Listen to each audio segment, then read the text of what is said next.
Olá, bem-vindos ao Xadrez da Política. Eu sou Hélio Rocha, jornalista, especialista em administração pública e gerência de cidades. Bom, nós vamos conversar com a Arruda sobre gestão, economia, os detalhes do Distrito Federal para os próximos anos, assim como ele vê, né? E lembrando que a gente vai ser bem rápido, porque o Arruda, vocês sabem, tem muito compromisso. Então a gente aproveita aqui, né, e vamos conversar, né? Arruda, nós vamos dividir aqui em três blocos, é rapidinho, tá? O pessoal que é internauta pode fazer suas perguntas e logo a produção vai passar para nós, para a gente poder perguntar. O senhor teve passagens marcantes pelo governo do Distrito Federal. Quais políticas públicas considera as mais relevantes na sua trajetória? Olha, isso assim, eu não passei a vida em branco, né? Graças a Deus estou em Brasília há 50 anos por muita coisa. Como engenheiro, a coisa mais importante que eu acho que eu fiz foi o metrô. Né? O metrô nasceu lá na SEB, quando eu era engenheiro da SEB, fizemos o primeiro projeto. Depois do governo Zé Aparecido, eu era secretário de transporte, nós colocamos já em termos de projeto executivo. E no governo Roriz, eu fui ser secretário de obras, quando realizamos o primeiro trecho do plano piloto Guará até Taguatinga, com ramal para Samambaia. E depois, quando eu voltei como governador, levamos até a Ceilândia. Então, tudo que tem de metrô em Brasília é a gente que fez, né? E eu tenho muito orgulho disso. É uma pena que faz 15 anos que eu saí e não fizeram mais nada de metrô. Mas imagina Brasília hoje se não tivesse o metrô, que transporta 160 mil passageiros por dia, mesmo com a manutenção precária como está hoje. Bom, eu sou mineiro, nasci numa cidade do interior de Minas, Itajubá, filho de uma família muito humilde, meu pai era ferroviário, a gente nasceu numa casinha na beira da estrada de trem, né? Estudei em escolas públicas, consegui entrar na engenharia federal, me formei aos 21 anos e vim para Brasília, como se diz, com a mão na frente e outra atrás. Entrei na SEB, fiz o concurso da SEB, fiz engenharia, fui engenheiro da SEB muitos anos, depois fui diretor da Navacar, e aí secretário de obras do Roriz, depois fui senador, líder do governo Fernando Henrique no Senado, fui deputado federal e fui governador. Então, a vida inteira eu trabalhei muito por essa cidade, eu amo Brasília, tenho 6 filhos, todos nascidos em Brasília, né? E eu adoro essa cidade. E a minha missão neste momento, que eu sinto que é a minha missão de vida, é resgatar a Brasília, né, do momento ruim que ela vive, né, com problemas graves na saúde pública, construir novas linhas de metrô, resgatar a educação pública de qualidade. Hoje tem mais professor temporário do que professor concursado, inverteu tudo, né? E melhorar a segurança pública. Na minha época você tinha 300 postos policiais, tinha a dupla Crosby e Damião, a cidade era segura, né? E também arrumar a cidade, porque, poxa, no centro de Ceilândia, os dependentes químicos estão tomando conta daquilo, setor comercial sul, a cidade está desleixada, né? E eu acho que Brasília nasceu com uma vocação de ser exemplo de convivência urbana no Brasil inteiro. Então nós não podemos deixar Brasília, a cidade construída por Juscelino Kubitschek, a capital da arquitetura moderna do mundo inteiro, a cidade que o mundo inteiro olha com admiração e respeito, a gente não pode deixar a cidade bagunçada desse tanto, né? E eu acho que é isso, a missão nossa, de todos nós, da nossa geração, é voltar a Brasília para o seu eixo, né, e fazer com que seja uma cidade organizada. Eu gostaria de implantar em Brasília 2 projetos, já implantados em alguns estados brasileiros com muito sucesso. O primeiro projeto é o Primeiro Emprego. Nós tivemos isso no nosso governo. É facilitar com que as empresas privadas recebam jovens sem experiência para o primeiro emprego e, desde que não diminua o seu quadro de funcionários, e o governo dá um incentivo fiscal para que as empresas recebam esses jovens ainda sem experiência. E o segundo projeto é a segunda chance. Um é o primeiro emprego, outra é a segunda chance. A segunda chance é para os 50 a mais, para pessoas que têm 50 anos, sobretudo mulheres. Há um grande número de mulheres que são chefes de família, que já trabalharam em alguma época da vida, mas depois dos 50 anos não conseguem mais trabalhar. Então, Essa segunda chance é para as empresas contratarem essas mulheres com mais de 50 anos e também ter um incentivo fiscal do governo para... Agora, além do primeiro emprego para os jovens e da segunda chance para os 50 a mais, há muita coisa a ser feita. Por exemplo, no nosso governo tinha o DF Digital. O que era? Trazer pessoas de todas as idades para ter formação na área de tecnologia, programadores, analistas. O emprego hoje está mais nessa área, né? Então, preparar pessoas para isso. Nós tínhamos também a tenda do trabalhador. O que era a tenda do trabalhador? Nós íamos para uma cidade, ficávamos lá 30 dias, e as pessoas faziam curso de cabeleireira, curso de mecânico, curso de chaveiro, curso de serralheiro. E muitas pessoas, a partir da tenda do trabalhador, fizeram seus pequenos negócios de fundo de quintal, no quiosque, e tocam a vida. Eu fico numa felicidade danada quando eu encontro uma pessoa. Esse dia entrei no salão de cabelo e a dona do salão veio me dar um abraço e diz: olha, eu fiz a tenda do trabalhador, comecei a atender na minha casa, depois montei esse salão, hoje já tenho 3 funcionários e graças à tenda do trabalhador. Então o governo pode ter programas como esse que incluam pessoas na população economicamente ativa. Bom, para finalizar o nosso primeiro bloco, a gente vai pensar um pouquinho na estrutura de governo. O GDF hoje tem 29 secretarias e 35 regiões administrativas. Muitos reclamam que o governo está distante do cidadão e que os administradores regionais têm pouca autonomia. Quais são as suas principais críticas à atual estrutura e o que faria para aproximar o governo da população? Bom, em vez de fazer crítica, eu vou falar como que funcionava no meu governo e como que eu acho que deve funcionar no futuro. No nosso governo eram apenas 16 secretarias de Estado. Detalhe, não ficava um em cada prédio alugado igual é hoje. Você pega esses prédios bonitos, espelhados do plano piloto, todo um alugado por milhões e milhões de reais, e cada secretaria é uma ilha. O governo não conversa entre si. Nós todos trabalhávamos lá no Buritinga, era um quartel lá na QNG, você se lembra? E depois foi construído o centro administrativo, que foi uma ideia nossa. O centro administrativo está lá vazio. O governo tem que mudar todo para o centro administrativo para dar sinergia, para que os secretários e o governador trabalhem no mesmo ambiente, não cada um ser uma ilha.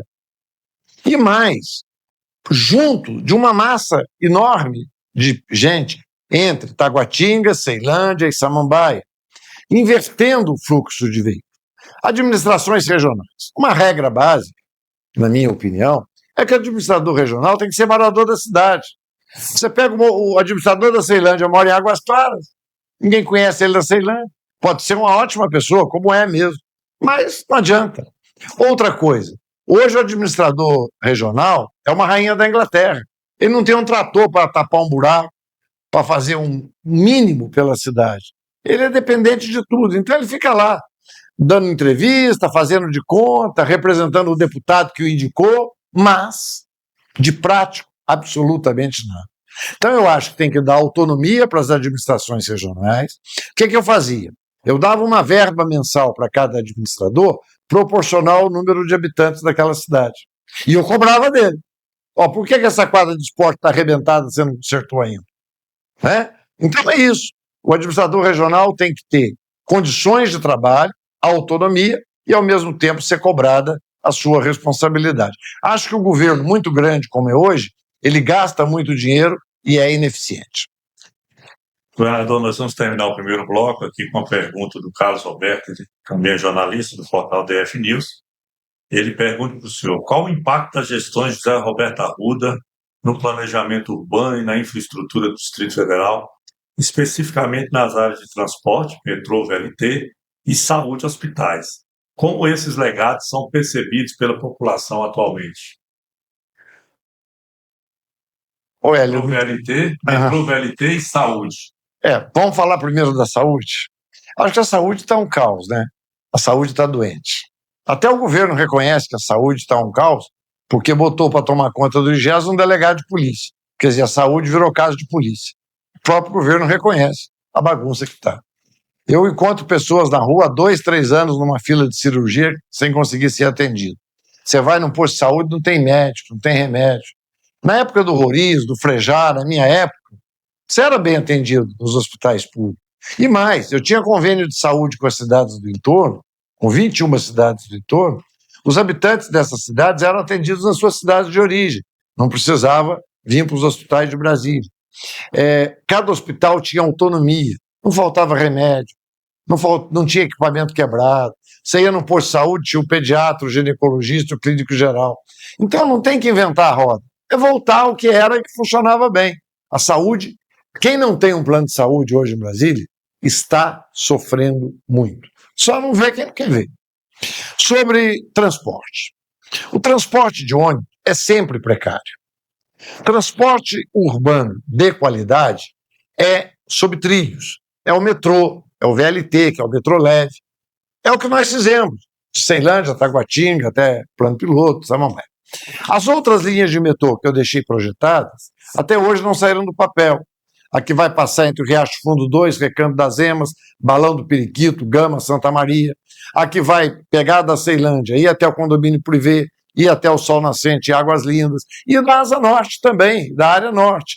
Eu deixei o túnel cavado até o Agarrã, até hoje não botaram a estação. Então, eu acho que ampliar as linhas de metrô, fazer linhas de metrô para todas as cidades do Distrito Federal, é isso que vai dar qualidade no transporte coletivo de Brasília.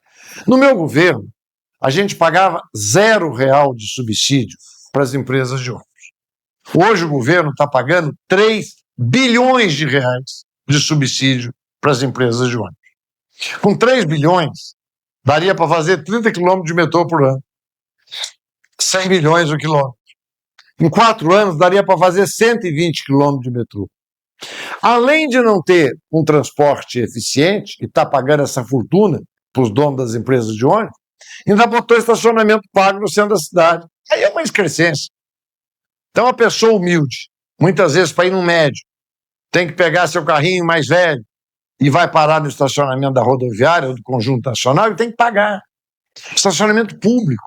Agora estão querendo cobrar estacionamento nas superquadras comerciais. Ô, gente, assim, é a contramão. Realmente, eu não acredito que tenha gente em sã consciência que esteja de acordo com esse projeto do atual governo. Bom, vamos iniciar o segundo bloco. Nesse segundo bloco, a gente vai trabalhar com o governador aqui, e bem que ele é bastante desenrolado, tem as respostas, ele tem na ponta da língua, né? Como diziam os professores da gente. Quando o aluno respondia assim, rapidamente a prova oral, ele ganhava logo, era nota 10. Então, porque muitos anos trabalhando em Brasília, né? Então a gente vai adquirindo uma experiência, eu conheço bem a cidade, eu ando a cidade inteira, agora mesmo, eu estou rodando toda Brasília, ouvir as pessoas, bater palma. Não adianta, você tem que falar com as pessoas que moram na cidade, que estão vivendo o dia a dia, que estão sofrendo, que têm contribuições a dar, muitas vezes fazer críticas. A gente fazia o governo nas cidades. Vocês lembram disso? Sim. No Rori chamava governo itinerante. A gente fazia o governo na cidade, acho que eu botava os secretários, presidente de empresa, tudo dentro do ônibus, e eu ia, por exemplo, a Ceilândia. Chegava lá, um ginásio de esportes, a população toda ia, as lideranças comunitárias, todo mundo que quisesse podia falar, sem censura. Então, as críticas iam sendo colocadas e nós íamos resolvendo na hora. Eu chegava de manhã, saía de noite, eu saía cansado. Ouvia, às vezes, 100 pessoas, mas saía de lá feliz, porque a gente tinha resolvido um monte de problema. Se a gente não fosse lá, os problemas continuariam existindo. Eu não saberia, mas os problemas estavam lá. Depois as pessoas não gostam do governo, não é culpa delas, é porque você não foi lá receber as críticas, ouvir as pessoas para poder resolver. O Rori tinha uma frase muito bacana que ele dizia o seguinte: governar é definir prioridades depois de ouvir o povo. Primeiro você tem que ouvir, para depois decidir o que você vai fazer. Olha, em primeiro lugar, nós precisamos de mais polícia na rua. O policiamento preventivo. Nós tínhamos, na nossa época, 300 postos policiais. Eles chamavam de Kinder Ovo. Aí o governo que veio depois resolveu acabar com os postinhos, incendiaram tudo, porque disse que era uma marca do Arruda, então tinha que tirar a marca do Arruda da cidade. Tem governo que constrói, tem governo que destrói, né? É uma pena, porque onde tinha o postinho policial, se um vizinho via uns gritos, um marido atacando a mulher, tá, ele ia lá no postinho, a 50 metros, avisava o policial, a intervenção era rápida. A dupla Cosme e Damião circulando pelas cidades, o policiamento montado. Nós tínhamos 18 mil policiais na rua, hoje são só 9 mil. Nós temos a melhor polícia do Brasil, tanto a polícia civil quanto a polícia militar. Mas hoje está mal remunerado e mais, tem politicagem dentro da polícia. Tem um deputado que vai lá, ele que nomeia o coronel para o quartel tal, para o batalhão tal, virou bagunça. Polícia tem que ser disciplinada, hierarquizada. Quando entra a política na saúde, na educação e na segurança pública, a eficiência sai pela outra porta. Vira bagunça. No caso do feminicídio, acho que cabe ao governo também fazer campanhas de esclarecimento e de fazer com que esse aparelhinho que todo mundo tem hoje, ele tem um aplicativo, muitas vezes uma discussão em casa e depois parte para uma agressão, né? Esse machismo, infelizmente, ainda faz parte da cultura de grande parte da sociedade brasileira. Precisa ter algum aplicativo que a pessoa simplesmente aperte um negocinho e isso cai na central de polícia para poder chegar, né? Há cidades em que este aplicativo está funcionando muito bem e tem sido evitado muitas mortes, muitas agressões, sabe? Eu acho que é um trabalho cooperativo, inclusive com os conselhos comunitários de segurança, para que a gente possa diminuir essa tragédia, né, essa tragédia, que é uma vergonha, né?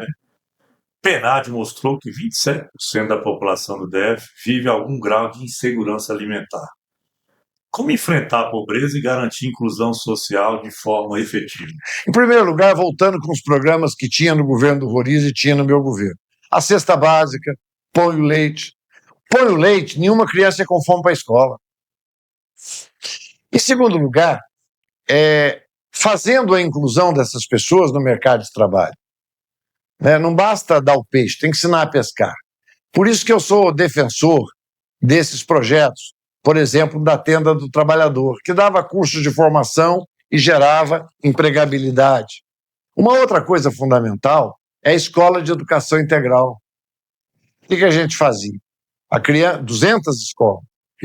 Nós construímos 1.000 salas de aulas em 1.000 dias de governo. Uma sala de aula por dia. A criança chegava às 7 da manhã, tinha café da manhã. No intervalo tinha lanche, depois tinha almoço. No contraturno à tarde tinha esporte, inglês, reforço escolar, lanche às 5 horas da tarde, aí a criança voltava para casa. A mãe e o pai que trabalham, sabendo que seus filhos estavam o dia inteiro na escola, não estavam na rua aprendendo que não presta, tinham mais tranquilidade. Essas crianças eram também bem alimentadas. Então, são políticas públicas complementares. Não há uma que sozinha resolva o problema. Mas o conjunto dessas políticas públicas pode diminuir muito essas desigualdades e a fome. Nós construímos 12 vilas olímpicas. A primeira delas lá em Samambaia, a Vila Olímpica Rei Pelé. O próprio Pelé veio inaugurar. O que é a Vila Olímpica? Cada Vila Olímpica tem capacidade de atender até 5.000 jovens. E adultos também, grupos de terceira idade, que fazem natação, tudo isso. Muito bem, essas 12 vilas olímpicas foram construídas para isso, para incentivar o esporte, para trazer as crianças para o esporte. Quando você traz o jovem para o esporte, você está tirando ele da rua, você está tirando ele do mau caminho. Nós tínhamos projetado 30 vilas olímpicas, construímos 12. Faz 15 anos que eu saí, não construíram mais nenhuma. E pior, algumas vilas olímpicas estão fechadas. A cultura popular é muito rica em Brasília, porque ela é o somatório de todas as culturas regionais. Aqui você tem o Centro de Tradições Gaúchas, você tem o Trovador Nordestino, você tem os mineiros, os cariocas, você tem Aruque lá no Cruzeiro. Eu acho que o governo tem que incentivar a cultura popular, os artistas de Brasília. Não é à toa que aqui em Brasília já teve Cássia Eller, Renato Russo, tem Zélia Dunca, Oswaldo Montenegro, e milhões de outros artistas, né? Brasília tem um caldo de cultura muito bom, precisa de incentivo. E sobre o turismo, eu acho que nós estamos pecando muito. Os hotéis de Brasília são cheios de terça a quinta, são vazios de quinta até terça-feira. Falta incentivo ao turismo cívil.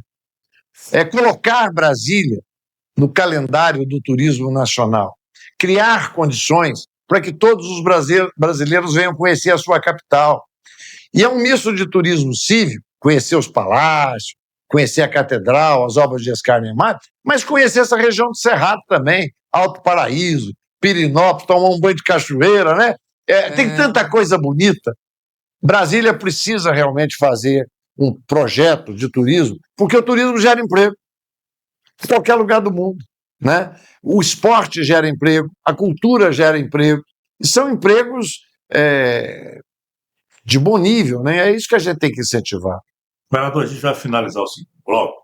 Tem uma das perguntas aqui que é feita pelo Edmilson Carvalho, do InfoDF, mais um jornalista, que ele citou em Paraná, nos últimos levantamentos, na Paraná Pesquisa, no momento aqui que ele quer dizer, o senhor apareceu tecnicamente empatado com a candidata do Ibanez. Como é que o senhor recebeu esse resultado? Ué, feliz da vida, né? 15 anos fora, e graças a Deus as pessoas se lembrarem do governo que fizemos. E eu acho o seguinte, muitas vezes o atual governador diz que vai me tirar no tapetão, diz para todo mundo que vai me tornar inelegível, né? É o seguinte, quando o juiz entra em campo para beneficiar o time A ou o time B, é razoável, né? Você viu aquele jogo Flamengo e Racing? O juiz expulsou o Plata, meu Deus, o cara que levou a falta. Aí eu sou botafoguense, meu torcido do Flamengo, que é injusto. O que eu peço é que me deixem competir. As pessoas que gostaram do meu jeito de governar e gostarem das minhas propostas para o futuro de Brasília, votarão em mim. Aquelas que não gostarem e preferirem que o atual governo continue através da candidata do Ibanez, votem nela. É natural, isso é democrático. Ganha quem tiver mais voto. Agora, querer tirar no tapetão é feio, né? Parece que tem medo de competir nas urnas. O senhor tocou no assunto aqui de elegibilidade. E aí, recentemente, até o Xadrez da Política fez a notícia lá que o doutor Francisco Emereciano fez a declaração em sua defesa e ocorreu um episódio, né, que a esposa dele teve uma retaliação. E eu queria saber do senhor como é que o senhor vê, porque o senhor foi atingido. Na verdade é o seguinte, imagina que você, Hélio, me entrevistando, faça uma crítica a mim que eu não goste. Ok, eu terei o direito de, dentro da boa educação, responder. Agora, se eu sair daqui e resolver atingir alguém da sua família, porque você falou alguma coisa que eu não gosto, que coisa mais feia, atingir a sua esposa, isso é misoginia. Então, eu acho triste. O doutor Francisco Emereciano é um conceituado advogado, e ele nem falou em minha defesa, não, ele falou em defesa de uma tese. O Arruda está elegível, porque os 8 anos começam a contar na decisão de segundo grau, que foi em 2014. Em 2022 venceu. Só isso. Como o governo está pegando todos os órgãos que recebem publicidade do governo e obrigando a publicar matérias, falando que eu sou inelegível, como o doutor Francisco Emereciano contrariou a vontade do Todo-Poderoso, ele resolveu fazer um diário oficial extra no sábado, exonerando a esposa do doutor Francisco Emereciano, uma advogada também de reconhecida competência, que prestava um trabalho importante na área da cultura. Triste, né? Eu acho que é assim uma coisa autoritária, desrespeitosa e que mostra esse autoritarismo que toma conta da capital do país. Quer dizer, é proibido discordar do reizinho. Brincadeira, né? Ora, todo mundo tem o direito de pensar de acordo com suas convicções. Eu não estou dizendo que, se pudesse ser candidato a governador, que eu serei eleito. Claro que não. Eu vou passar pelo julgamento mais difícil que existe, que é o julgamento das urnas. Deixa que a população decida. O que eu quero é ter o direito de fazer o que estamos fazendo aqui, debater Brasília, discutir o futuro da cidade, avaliar de forma crítica as coisas que não estão boas, que precisam ser melhoradas. E se eu voltar ao governo, eu serei como fui antigamente. Eu nunca persegui jornalista, eu nunca censurei ninguém, eu nunca exonerei ninguém porque o marido ou a mulher discordava de mim.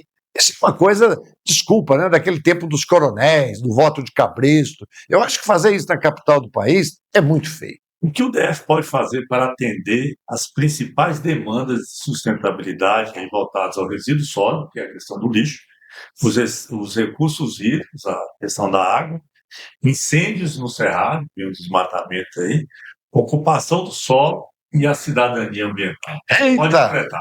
é muita coisa. Vamos começar pelo lixo. O lixo em Brasília virou um monopólio. Quem explora, quem faz os serviços de lixo é uma empresa e um ex-funcionário dessa empresa é o superintendente do SLU. Amarrou o cachorro com linguiça. Qual é a conclusão disso? O serviço está mal prestado, a cidade está suja e não há uma coleta de lixo reciclável. Nós não avançamos nada. Outras cidades do Brasil estão lá na frente, fazendo coletas com lixo reciclável, educando a população, inclusive, para isso. Nós estamos muito atrasados e, na verdade, o negócio do lixo em Brasília virou um negócio. Você imagina que o dono da empresa que presta serviço para o SLU é que nomeou o superintendente do SLU. É brincadeira, né? Se isso fosse no meu governo, eu acho que eu tinha prisão perpétua. Agora parece que vale tudo, né? Agora, nós temos uma beleza de departamento de parques e jardins da Nova Casa, desde a inauguração de Brasília, com 2 viveiros maravilhosos. Precisam ser melhor aproveitados para construirmos mais parques. Eu deixei o projeto do Parque Burle Marx, na Asa Norte, pronto. Até hoje não saiu do papel. Nós fizemos o Tagua Parque, que até hoje não foi melhorado, já podia ter tido muito mais árvores. Se não tivesse feito, invadiu. Ah, claro, se não tivesse feito Tagua Parque, você tinha grudado em Taguatinga, né? Tem que construir mais parques. A cidade é linda. Você vê essa época agora, com os flamboyants, né? Com os bougainville, agora passou a fase dos ipês, mas a cidade está colorida, está bonita, né? Eu acho assim. E a preservação das áreas verdes é muito importante, a educação ambiental, a preservação dos mananciais hídricos. E aí você tem que ser rigoroso na ocupação e uso do solo. E determinadas áreas em Brasília que têm ocupação irregular, o governo precisa chamar a si a responsabilidade de regularizá-las e fazer a infraestrutura rapidamente. Eu vi um vídeo ontem, na 26 de setembro, enxurrada de 1 metro de altura correndo na rua. Está uma confusão aquilo. Não tem galerias de águas pluviais, não tem asfalto, não tem infraestrutura. Sol nascente, mesma coisa. Tem que fazer a infraestrutura e tem que ser rigoroso no uso e ocupação do solo. Eu lembro na época do senhor, a questão do lixo, o senhor trabalhou Brasília Sustentável e trouxe esse remanejamento do lixão, né, para futura aterro sanitário. O senhor fez também a participação social nas políticas públicas, na parte de meio ambiente, a comissão de parques, né, criou, acho, se eu não me engano, 72 parques, tinha até uma secretaria de parques. É verdade. A valorizar essa questão ambiental, que com certeza ajuda na parte hídrica, né? E essa cidadania ela é importante, porque hoje a gente não vê mais ninguém sendo convidado para audiências públicas. Pedote, na sua época, eu também me lembro, eu participei de todas as audiências públicas. Era aberto, né? Era aberto, hoje a gente não recebe um convite. O governo, talvez pela longevidade, já está no final do governo, né, de 8 anos, ele perdeu assim o elan de se comunicar com a sociedade. Isso é muito triste para o Brasil. Eu vi na minha quadra, na quadra que eu moro hoje, pela manhã, eu vi uma plaquinha no chão dizendo assim: somos contra a privatização dos estacionamentos. Quando o morador tem que fazer faixa e botar nas quadras para dizer que ele é contra a privatização do estacionamento, é porque ele não está sendo ouvido pelos canais normais do governo.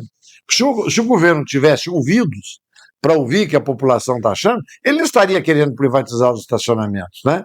E assim por diante. A iluminação pública. Eu nunca vi Brasília tão escura. Eu nunca vi tanta lâmpada queimada, tanto circuito de iluminação pública apagado. Será que sou eu que estou vendo? Aí a gente vê lá na DF-128, por exemplo, no caminho de Planaltina para Planaltina, Goiás, a gente está ali com 90% das lâmpadas apagadas. Olha, eu tenho 50 anos de Brasília e eu, na minha época de engenheiro da SEB, fui gerente de iluminação pública. Eu conheço esse setor. Nunca vi um negócio desse. É engraçado que de vez em quando eu estou no carro, aí eu vejo assim, 12 postes seguidos apagados. Eu vou com a mão no console para pegar o celular, para ligar para o Delmar da SEB e dar uma bronca. Aí eu lembro que eu não sou mais governador, que o Delmar já faleceu, já morreu, que privatizaram a SEB. Aliás, a privatização da SEB foi um desastre, né? Como piorou o serviço de fornecimento de energia elétrica em Brasília e a eliminação. E tem um outro problema. Quando tem qualquer situação de energia, liga para a SEB, não é na SEB, é na ANEEL. Liga para a ANEEL, não é na ANEEL, é na SEB. E aí deveria ter, então, uma central única para atendimento. Eu acho que essa privatização vai ter que ser questionada, como foi em Goiás. Em Goiás botaram para correr a empresa que não estava prestando um serviço direito. Porque, olha, do jeito que está muito ruim. Esses dias eu fiz uma visita a essa empresa, a ANEEL, fui muito bem recebido, com muita educação, mas eu disse a eles o que eu penso, está muito ruim. Me apresentaram lá os índices de DEC, FEC, que é duração e frequência de interrupções, falei, o povo não acha isso não, as coisas estão ruins. Tem desligamento aí demorando 8 horas sem luz para depois ser atendido. Tem muita coisa, tá ruim a iluminação pública da cidade. Agora, eu estou falando isso, não é nada pessoal contra ninguém. Sim. Nós estamos falando de políticas públicas. Eu fui contra a privatização da SEB, acho que foi um grande erro. Alguém viu para onde que foi o dinheiro da privatização da SEB? Ninguém sabe, né? Eu acho o seguinte, o terceiro setor precisa ser bem recebido pelo Estado. As organizações sociais têm um papel importantíssimo a cumprir no modelo de sociedade civilizada e organizada. Claro que elas têm que ser fiscalizadas, porque tem muitas dessas OS que são usadas para receber emendas parlamentares, para voltar dinheiro para o bolso de deputado. Isso é um crime, mas está acontecendo no Brasil inteiro, não é uma questão de Brasília. Todo dia a gente vê escândalos na imprensa, Polícia Federal batendo na porta, isso é muito feio. Agora, as organizações sociais, por exemplo, que tomam conta de creches, elas têm que receber recursos do governo, independente de ter emenda. Não precisa ter emenda, não. Pode ser um recurso direto? Pode ser um recurso direto, como era no meu governo. Qual o problema? Né? Interessante. Esse negócio de... Se você tem um bom projeto, por exemplo, numa creche, ou num asilo de idosos, ou numa organização social que fomenta o esporte, ou que fornece cultura, é questão de você fazer uma seleção, de você ter entidades sérias, que não estejam lá para lavar dinheiro, que estejam efetivamente para prestar serviço, pode-se destinar recursos a ela e tem que fiscalizar também, para ver se o recurso está cumprindo a sua meta. Né? Vou puxar um adendo em relação às OSCs, que eu trabalho. Eu sou presidente do Conselho de Desenvolvimento Nacional, que a gente tem mais de 17 OSCs aqui no Distrito Federal, vou falar do DF. A maior reclamação é de que secretarias criaram um teto e acima de, algumas delas até de R$1 milhão, para poder fazer a análise do projeto. E as que são menores, que a gente sabe, das 900 que recebem recursos do DF, mais da metade consegue rodar, e uma boa parte, ou melhor, a maioria, vamos dizer assim, volta com o pires na mão, porque conseguiu 100 mil, 200 mil do parlamentar, mas não conseguiu rodar na secretaria, porque a secretaria criou um teto, limite, ali interno, né, não é divulgado, de 1 milhão assim. Eu penso justamente o contrário. Quanto mais você ter recursos menores para mais entidades, mais você chega perto do cidadão. É a famosa tese da descentralização. Eu sou um adepto da descentralização. Vou te dar um outro exemplo. Nas escolas, eu criei o PEDAF, Todo diretor de escola recebia um dinheiro proporcional ao número de alunos. Estragou a válvula da descarga, a lâmpada queimou, o muro caiu, o próprio diretor manda consertar. Não precisa fazer ofício para a Secretaria de Educação. A mesma coisa nas organizações sociais, pequenas organizações sociais, que fazem um trabalho direto com a sociedade, que atendem a população, têm que ter o respaldo do governo. Agora, repito, tem que ser fiscalizadas, porque, infelizmente, está tendo muito desvio de emenda para fins que não são públicos. São poucos. Bom, a gente vai entrar agora na última pergunta do terceiro bloco, sobre a questão dos ex-conveniados da Terra Cap. Daquele dia a gente fez... A nova CAP. Da nova CAP, desculpa. Aquele dia a gente fez um corte pequeno, mas foi um mundaréu de gente querendo saber. Eu falei, então vamos perguntar para o governador, né? Sobre a questão dos ex-conveniados da nova CAP, o TCDF autorizou reconduções e talvez até uma possibilidade de se ampliar para o ICS, TCB e outros órgãos. Qual é a sua posição? Olha, no meu governo é que eu acabei com o ICS. E por que eu acabei com o ICS? Porque houve uma determinação do Ministério Público. Além das pessoas que estavam no ICS não eram concursadas, isso a lei não permite, tinha muito desvio de dinheiro, principalmente na área de informática, e foi isso que gerou o escândalo, né, que acabou me abatendo, porque eu cortei a corrupção. E esse pessoal que ficou revoltado que eu acabei com o ICS é que armou para cima de mim depois, com coisas antigas, né, para me tirar do governo. Mas eu acho que tomei a atitude correta de acabar com a roubalheira. Eu acho que esses ex-conveniados e ex-servidores do ICS, na pior das hipóteses, têm que receber os seus direitos trabalhistas. Isso depende de uma decisão judicial, está ao alcance das nossas mãos, e essa dívida eu tenho com os ex-servidores do ICS e os ex-conveniados da Nova Cap. Porque eu tinha um compromisso com eles que eu não pude cumprir, independente da minha vontade, porque foi decisão da Justiça. Mas eu tenho essa vontade de ir recorrer à Justiça, conseguir as decisões apropriadas e cumprir essa promessa de regularizar a situação. Incorporá-los ao quadro de servidores já é uma coisa mais difícil, porque a lei exige concurso, né? Então isso é mais difícil. Mas pagar os direitos trabalhistas, eu acho que é uma obrigação do Estado, porque eles saíram sem receber nada, né? Isso está errado. Isso foi para a Justiça e até hoje não desenrolou. Mas eu acho que com boa vontade a gente vai atrás, consegue a decisão. E é uma coisa que me machuca, porque foi no meu governo. E eu tive que cumprir, decisão judicial, você que tem que cumprir, goste ou não, né? Mas eu tinha a esperança de ainda reverter essa decisão, de ter a solução de pagar os direitos trabalhistas e, infelizmente, o meu governo foi interrompido e eu não dei conta de fazer.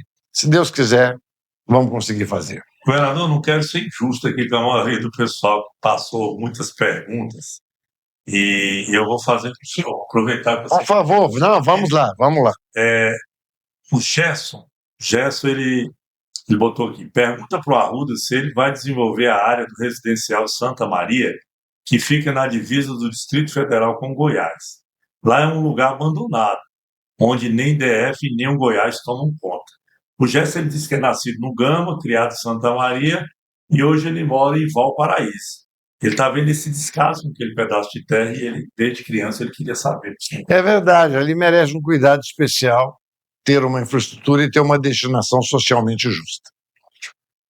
Teve outro aqui, a professora Mara de São Sebastião, ela gostaria de saber se o futuro governador, né, poderia promover a valorização dos professores em construção de escolas, realização de concursos e revisão de salários. Ela põe a observação aqui, as perdas salariais nesses últimos anos são gritantes. Verdade, eu vou falar diretamente para os professores. O último plano de carreira decente para os professores foi no nosso governo. Você ouve os professores hoje, não tem um satisfeito. E todos sem saudade da nossa época. Tínhamos lá o secretário Valente, que era uma pessoa muito acessível. E não se faz educação pública de qualidade se você não tiver professores de carreira, bem remunerados, motivados e respeitados. Há uma inversão total de valores hoje. os professores temporários já são maioria, tem mais professor temporário do que os professores concursados de carreira em sala de aula. Alguma coisa está errada, é óbvio, numericamente errado. Caiu muito o padrão do ensino público em Brasília. Acabaram com as escolas de educação integral. Precisa resgatar tudo isso. Eu sempre estudei em escola pública, grupo escolar, ginásio estadual e engenharia federal. Eu acho que só existe escola pública de qualidade quando o professor está bem remunerado, motivado e é respeitado pelo Estado. Eu acho que nós temos que voltar a esse tempo. Ok, tem mais algumas outras aqui. Eu sei que o senhor está bem. Não, fica Essa tranquilo. é política. Vamos lá. Tá tudo bem do Instituto Cultural Sociocultural do Bem de Samambaia. Ele pergunta assim: você poderia perguntar para o governador como é que ele vê as candidaturas em algumas cidades? Ele só citou que Samambaia, ele seria pré-candidato, e Daniel Haddad de Santa Maria e outros amigos que têm chance nas comunidades nessa eleição. Olha, eu conheço o Tatu, que é o Tatu do Bem, Samambaia, um líder comunitário importante. Conheço o Daniel Haddad de Santa Maria, conheço o Rogério Ulisses de São Sebastião, conheço o professor Jordanes de Planaltina, o Rádio de Sobradinho, o Marcelo lá de Braslândia, né? Eu vou citando, são muitos nomes, estou cometendo aqui a injustiça de não citar todos, mas eu acho que essas lideranças autênticas das cidades precisam ser valorizadas. Porque é o seguinte, você pode gostar ou não gostar do Tatu, mas todo mundo sabe que ele é de Samambaia. Você pode gostar ou não gostar do Ricardão do Gama, mas todo mundo sabe que ele é do Gama. Você pode gostar ou não gostar do Daniel Haddad, mas todo mundo sabe que ele é de Santa Maria. Essas são as lideranças autênticas. O problema é que quando chega em época de eleição, vem os empresários ricos, que têm muito funcionário, despeja dinheiro, e acaba atropelando esses candidatos. Eu acho, no que depender de mim, eu valorizo esses candidatos mais autênticos da cidade. Eu gosto de visitá-los. Eu gosto de andar com ele nas feiras. Eles conhecem todo mundo pelo nome.